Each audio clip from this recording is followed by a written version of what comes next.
Assalamualaikum warahmatullahi wabarakatuh. Kami dari mahasiswa Informatika kelas D Universitas Islam Negeri Sunan Kalijaga ingin menyampaikan materi dari mata kuliah Ulumul Quran yang berjudul Kemukjizatan Al-Quran.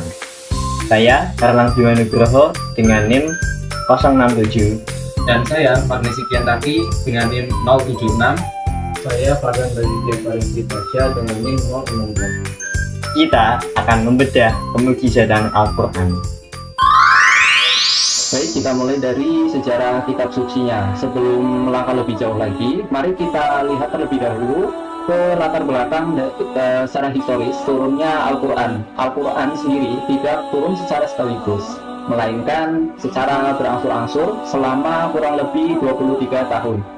Mengiringi perjalanan dari dakwah Nabi Muhammad SAW dari usianya 40 tahun hingga menjelang wafatnya beliau pada usia 63 tahun.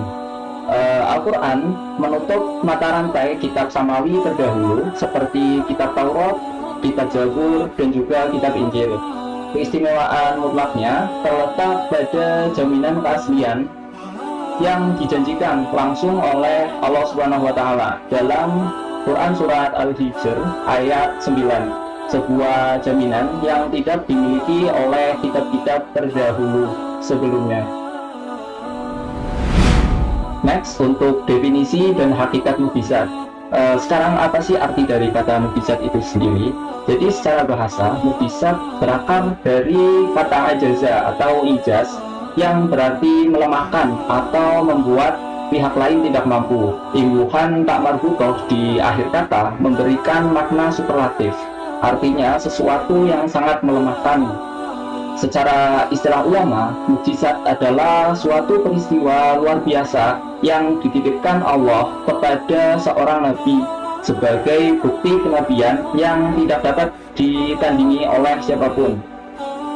Perlu digarisbawahi, tujuan hakiki mukjizat di dalam agama bukanlah untuk menjatuhkan manusia, melainkan untuk membuktikan kebenaran ajaran ilahi. Oke, kita lanjut ke fungsi utama mukjizat di Al-Quran. Apa sih fungsi utama mukjizat Al-Quran? Tidak seperti mukjizat sebelumnya yang memiliki impact langsung kepada audiens untuk mempercayai atas keilahian Allah Subhanahu wa Ta'ala. Mukjizat pada Al-Quran ini fungsinya itu mengacu pada kajian dari Profesor Muzaffar Hamzah. Ada 5 fungsi utama mukjizat Al-Quran diturunkan ke dunia. Yaitu yang pertama adalah sebagai pembuktian autentik bahwa Nabi Muhammad SAW adalah benar-benar sebagai utusan Allah. Lalu yang kedua, menegaskan bahwa Al-Quran itu murni produk ilahi, bukan karangan manusia atau penayar. Lalu yang ketiga, untuk mematahkan argumen orang-orang yang menentang kebenaran Islam. Keempat, menjadi penguat spiritual bagi Rasulullah SAW dalam mengemban risalah. Lalu yang kelima, untuk menetapkan keimanan kaum muslimin agar tidak goyah.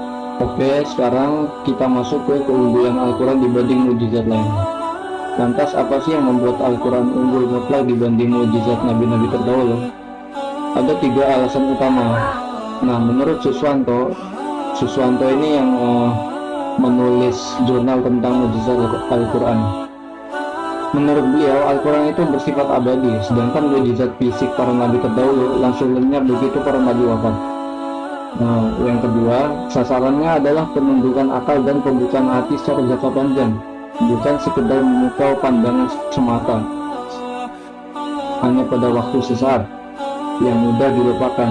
Ketiga, jika mukjizat nabi terdahulu berada di luar konteks kitab mereka seperti tongkat menjadi ular, tidak ada hubungannya dengan isi kitab Taurat, maka Al-Quran adalah mukjizat yang menyatu utuh dengan isi risalahnya sendiri.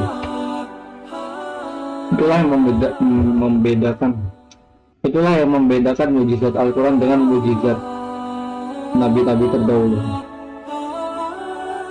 Oke, baik. Mari kita bedah aspek kemukjizatan yang pertama, yaitu tasyrik atau hukum Islam. Hukum Al-Quran sangat sempurna dan konseptual, mampu mencakup moral individu hingga hukum ketatanegaraan. Al-Quran menetapkan hukum dengan 2 metode, Pertama, secara mujmal atau global, di mana prinsip-prinsip umum seperti ekonomi dan muamalah diterangkan secara garis besar. Misalnya dalam Quran Surat An-Nur ayat 37.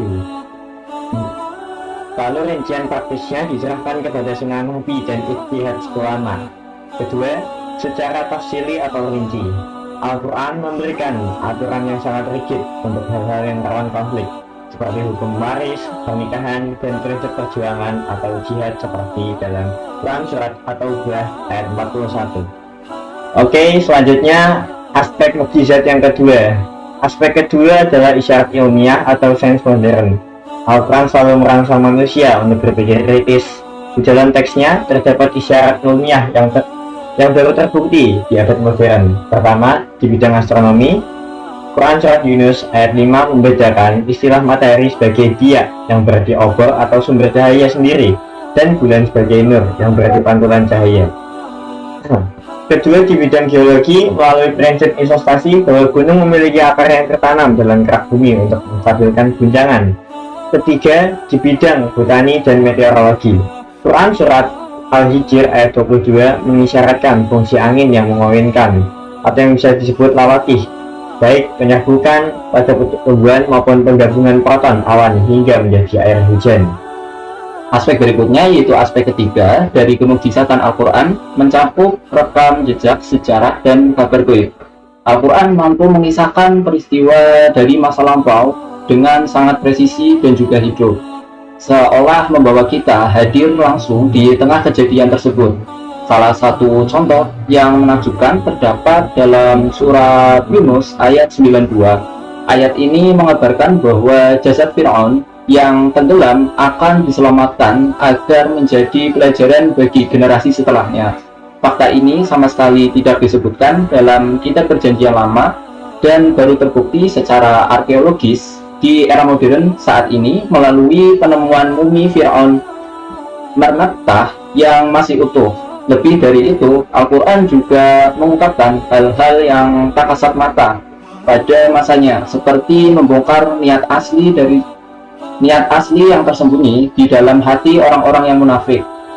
Quran Surat Al-Baqarah ayat 204. Tidak berhenti di situ, Al-Quran juga turut menyampaikan kabar masa depan dengan sangat jitu. Salah satunya yaitu melalui prediksi tentang kebangkitan dan kemenangan bangsa Romawi atas Persia dalam kurun waktu bid'u sekitar 3 hingga 9 tahun. Sebagaimana tercatat dalam Quran Surat Ar-Rum ayat 1-5. Para ulama membagi mukjizat menjadi dua klasifikasi besar. Pertama, mukjizat indrawi atau hisyah, yaitu mukjizat fisik yang memukau mata, namun sifatnya itu temporal dan hanya dapat disaksikan oleh umat sezaman. Contoh dari mukjizat seperti ini yaitu seperti terbelahnya laut oleh tongkat Nabi Musa alaihissalam. Lanjut, yang kedua itu ada mukjizat rasional atau akiliyah yang ditopang intelektualitas dan berlaku abadi. Al-Quran masuk dalam kategori rasional ini. Terkait sumber kemujizatannya, mayoritas ulama dan Quraisy Syihab sepakat bahwa teori internal atau mukjizat yang menyatakan bahwa daya mukjizat itu ada dalam Al-Quran itu sendiri, baik dari bahasanya, hukumnya, hingga isinya, bukan karena faktor lain. Baik, yang terakhir yaitu penutup. Sebagai penutup, dapat kita simpulkan bahwa kemukjizatan Al-Quran adalah multidimensi, meliputi kesempurnaan hukum, kebenaran sains, hingga validitas sejarah gaib. Al-Quran terbukti tidak pernah bertentangan dengan penemuan ilmiah objektif mutakhir. Oleh karena itu, memahami kemukjizatan Al-Quran secara rasional bukan sekedar menambah wawasan, melainkan menjadi sarana utama untuk memperkokoh dan meningkatkan keimanan kita kepada Allah Subhanahu wa Ta'ala di era modern ini. Terima kasih, itu penyampaian materi dari kita. Kami sekelompok ingin undur diri. Wassalamualaikum warahmatullahi wabarakatuh.